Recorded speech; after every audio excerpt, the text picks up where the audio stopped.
this. First of all, thank you for those who are open, and for the gentleman from Florida for the proposal. I would certainly accept that amendment.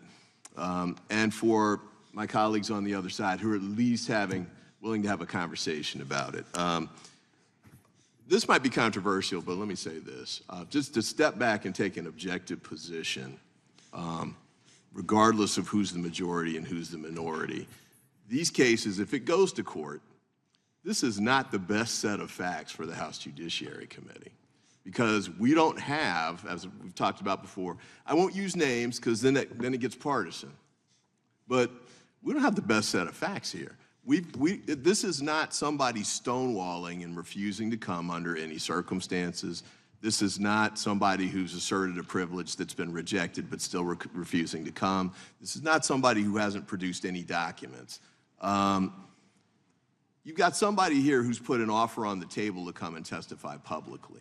So the question in a court would be, in absence of the negotiations and reasonable discussions that Congressman Klein mentioned earlier and some of you other members have mentioned as well, what's the record we would be sending forward at this point?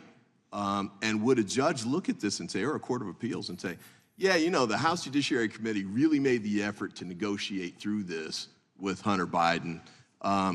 He offered to publicly testify. They didn't take him up on it, even though they said that he could do it at one point.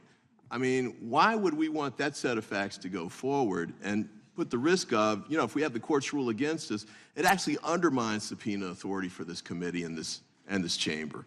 So if we can move forward with a reasonable, let's give them 14 days, whatever number you all want to pick, but some additional time after the resolution goes, which increases our chances of actually getting the information that you all are saying you want, as opposed to just moving forward with a resolution that's strictly contempt, criminal contempt.